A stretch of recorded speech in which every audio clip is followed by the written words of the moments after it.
आज सबसे पहले मैं माननीय मुख्यमंत्री का आभार व्यक्त करती हूँ कि जिन्होंने धौलपुर की जनता के लिए भरपूर बजट दिया है, जिससे इतना विकास हुआ है।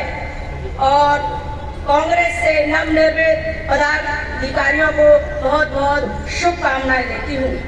आप सबको पता है कि मैंने राजनीति मजबूर की है। हकीकत में मुझे राजनीति नहीं आती, ना मुझे राजनीति का भाषण देना आता है और ना मुझे मीडिया वालों को इंटरव्यू देना आता है। इसलिए मैं किसी को इंटरव्यू नहीं देती। इसकी वजह से हमारे जैसा मीडिया बंधु मुझसे नाराज भी रहते हैं। उसके लिए मैं आप सभी से क्षमा चाहती हूँ, क्योंकि वास्तव में राजनीतिक मैं नहीं हूँ। आप सब विद्वान इस बात को जानते हैं कि राजनीति में लोग किस तरह के होते हैं। मेरा स्वभाव पूरी तरह धार्मिक और शांति प्रिय है।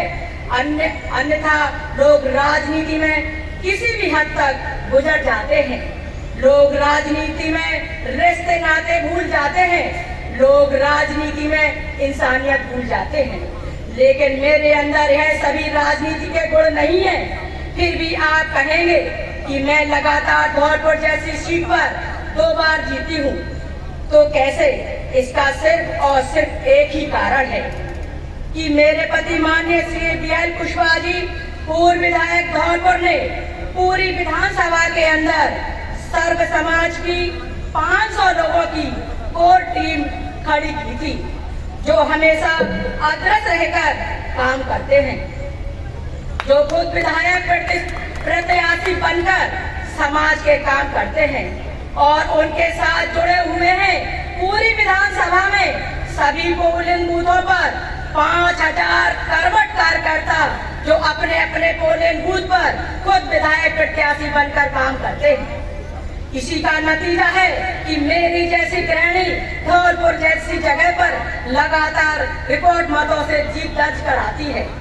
हकीकत में यह मेरी जीत नहीं, यह आपका यहाँ पर बैठे आप सभी पोलिंग बूथ कार्यकर्ताओं की जीत है।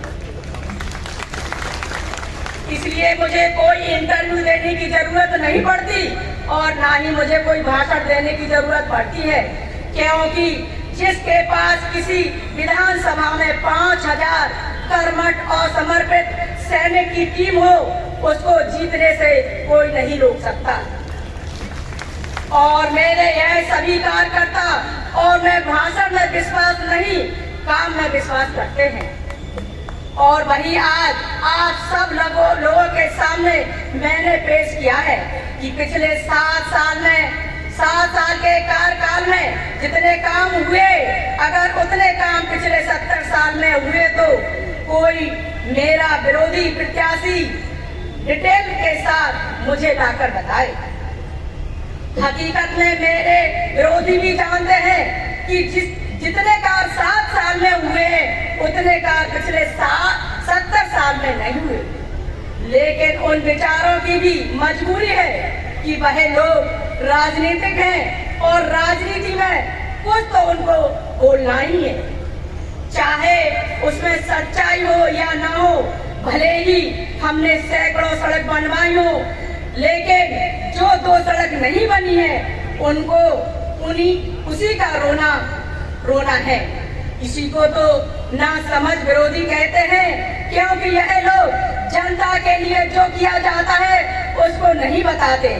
और जनता सब जानती है कि अगर विधायक ने 100 में से 90 काम कराए हैं, 10 काम नहीं हुए तो कोई बड़ी बात नहीं, क्योंकि 7 साल का समय बहुत छोटा होता है। इसलिए जनता हमारे इन विरोधियों के झूठ को पकड़ लेती है और हमें आशीर्वाद दे देती है। इसलिए हमें उनकी बातों का बुरा नहीं मानना चाहिए। और वैसे भी लोकतंत्र में सभी लोग तो आपके साथ होंगे नहीं, कुछ तो विरोध में रहेंगे ही, और रहने भी चाहिए, क्योंकि यह विरोधी भी हमारी कमियों को बताते हैं, जिससे हम उन कमियों को दूर कर सके। और हमें जब जनता ने 3 बार जीत का और अपनेपन का सर्टिफिकेट दिया है, तो और हमें किसी विरोधी से किसी भी सोशल मीडिया के द्वारा भी किसी तरह का सर्टिफिकेट लेने की जरूरत नहीं है और ना ही उनके इन छोटे छोटे व्यवहारों से घबराने की जरूरत है। हमें तो आशीर्वाद हमारी जनता ने दिया है, तो हम केवल अपनी जनता के लिए जिम्मेदार हैं। इसलिए आप सबको अपने अपने गांव और मोहल्ले में जाकर जनता जनार्दन के सामने आपके साथ मिलकर हम सबने जो 7 साल विकास कार्य किए हैं उन सभी कामों से जनता जनार्दन को अवगत कराना है। अब मैं लास्ट में आप सभी कर्मठ कार्यकर्ताओं से निवेदन करना चाहती हूँ कि हम सब ने मिलकर जो भी डिसीजन लिए हैं इन 7 सालों में, जिनकी वजह से यह रिकॉर्ड विकास कार्य कर पाए हैं, अगर आप सभी लोग मेरे इन कार्यों से, मेरे व्यवहार से और मेरी मेहनत से संतुष्ट हैं और आगे भी मुझे विधायक और मंत्री देखना चाहते हैं, तो सभी लोग दोनों हाथ करके मुझे आशीर्वाद दें। क्या आपका आशीर्वाद है? क्या आपका आशीर्वाद है? पूरे जोरदारी से बताएं, दोनों हाथ ऊपर खड़े करके, क्या आपका मेरे लिए आशीर्वाद है? तो आपके हाथ में जो लोग है उसको भी आप ऊपर कर सकते हैं।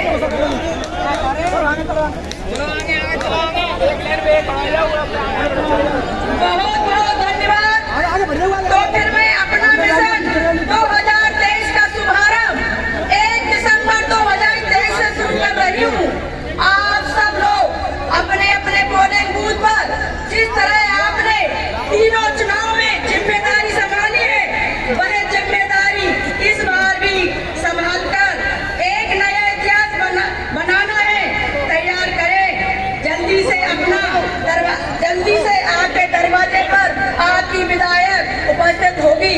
बाकी डिटेल जानकारी आपके पास समय रहते पहुंचा दी जाएगी। राम राम साहब, जय हिंद, जय भारत और आगामी रक्षाबंधन और जन्माष्टमी की हार्दिक शुभकामनाएं और बधाई। और कृपया हाथ जोड़कर निवेदन है कि आपकी जहाँ स्थान है आप अपने स्थान पर बैठे रहे। विनम्र निवेदन है कि आप लोग अपना भोजन लिए बगैर यहाँ से नहीं उठे, तभी मैं समझूंगी आपका पूरा आशीर्वाद है।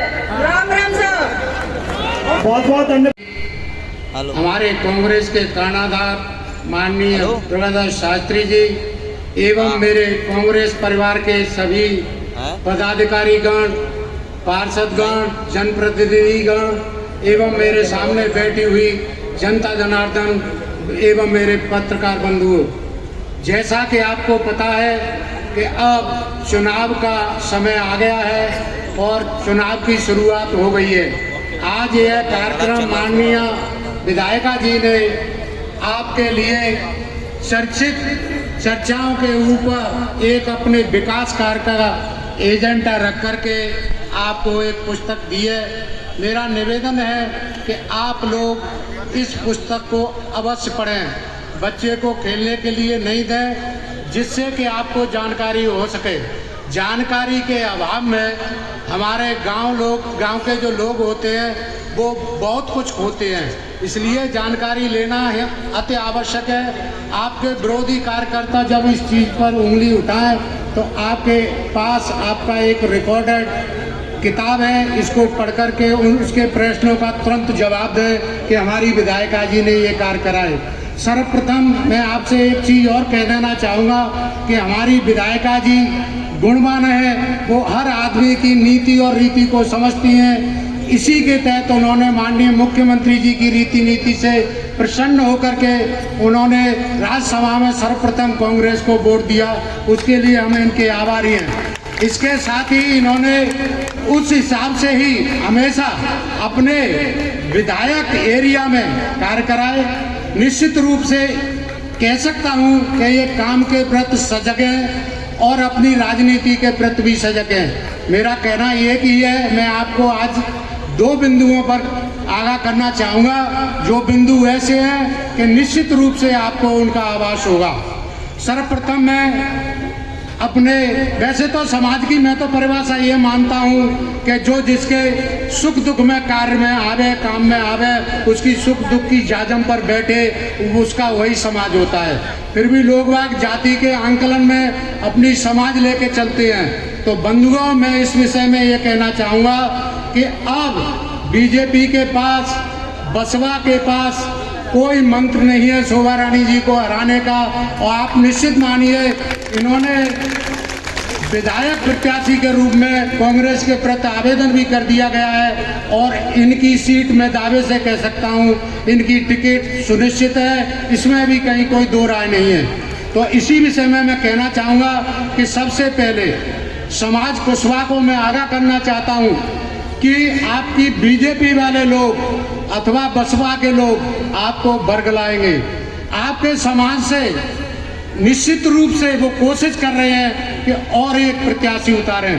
तो आपको मैं आगाह करता हूं कि आप अपने समाज को बंटने नहीं दें। ये निश्चित है, मुझे ही नहीं दिखाई दे रहा, सबको दिखाई दे रहा है कि आपके नेता के रूप में आपका आधिपत्य, आपका काम माननीय शोभा रानी जी और BL कुशवाहा जी ने किया है, इससे आप भलीभांति परिचित हैं। आज तक कोई नेता कुशवाहा में क्यों नहीं आया?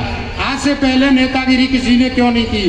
तो इस चीज़ का आपको विशेष ध्यान रखना है। दूसरी तरफ मैं बसपा के लिए कह देना चाहता हूं, तो बसपा प्रियो पार्टी है, छोटे अमीर गरीबों की है, पिछड़ों की है। उस पार्टी के लिए कांग्रेस पार्टी भी हमेशा काम करती है, लेकिन यहाँ बसपा का कोई वर्चस्व नहीं है। उसके बेकामे में आकर के कोई भी बसपा को वोट नहीं दें। आपको मैं तथ्यों के आधार पर कह रहा हूँ, 2013 में विधानसभा में 6 विधायक आए थे आपकी बसपा पार्टी से। क्या हुआ? 2013 में 6 विधायकों ने अपनी पार्टी छोड़ करके कांग्रेस को ज्वाइन किया। इसके बाद 2018 में भी 6 विधायक आए और उन्होंने भी कांग्रेस को ज्वाइन किया। तो मैं आपसे कह देना चाहता हूं, क्या जरूरत है आपको बसपा का विधायक चुनने की? आप सीधे सीधे कांग्रेस को वोट देइए ना। आप कांग्रेस को वोट देंगे तो आपका डायरेक्ट विकास होगा। आप घूम के क्यों आते हो? आप किसी विधायक का विकास क्यों करना चाहते हो? तो मैं आपसे कहना चाहूँगा, इस ओर आप ध्यान दें। और आखिर में एक ही चीज़ कहना चाहूँगा, चुनाव को कभी हल्के में नहीं लेना चाहिए। आप चुनाव को भी हल्के में मत लेना, दिन रात मेहनत करना, एक से दूसरे व्यक्तित्व को समझाने की कोशिश करना कि तुम्हारा और हमारा भला किसमें है। निश्चित रूप से एक दूसरे को समझाने से, अपने एक दूसरे रिश्तेदार को कहने से वोट मुड़ता है, इसमें दो राय नहीं है। और देखिए, वोटों में एक खासियत एक और है, चुनाव के दिन आप सभी कसरत करके वोट घर से निकाल करके वोट पेटी तक पहुंचाओगे, वो ही मतदान होता है। वोट काफ़ी होते हैं, कभी कभी आप मेहनत नहीं करते हो, वोट को पेटी तक नहीं पहुंचाते हो, तो अपन चुनाव लूज कर जाते हैं। तो इस काम को नहीं करना। आगे अभी शुरुआत है, लड़ाई बहुत बाकी है। आपके साथ हम कंधे से कंधे मिला करके 24 घंटा तैयार हैं। आप समाजों की चिंता मत करिए, शोभा रानी जी के साथ सभी समाज, कांग्रेस के साथ सभी समाज आपके साथ कंधे से कंधा मिला करके खड़े हैं। और आपसे एक और अपेक्षा करूंगा कि चारों विधानसभाओं के अंतर्गत यदि हमारा और आपका मेल हुआ है, कांग्रेस पार्टी में आए हैं, तो निश्चित रूप से चारों ही विधानसभाओं पर आप कांग्रेस को वोट करिए। इसलिए विकास करने वाली कांग्रेस पार्टी की सरकार पुनः आए। आपके विकास कार्य हर व्यक्ति को उन्होंने घर में किसी न किसी रूप में लाभ दिया है, वो आपका बदस्तूर बना रहे। अगर कांग्रेस बदली तो निश्चित रूप से आपको जो लाभ अर्जित हो रहे हैं वो भी बंद हो जाएंगे, क्योंकि बीजेपी वालों ने तो कह रखा है कि ये रेवड़ियाँ बांट रहे हैं। भाई लोगों, गरीबों को इस महंगे दौर में अगर किसी को कोई लाभ दिया जा रहा है तो इसमें क्या बुराई है? इनको वो रेवड़ी कहना शुरू कर रहे हैं। तो मैं तो आपसे यही कहना चाहूँगा, आप खुद जागरूक हैं, जागरूक होइए, किसी की बातों में मत आइए, अपना एक लक्ष्य मानिए और शोभा रानी जी को जिताइए। इन्हीं शब्दों के साथ जय हिंद, जय भारत।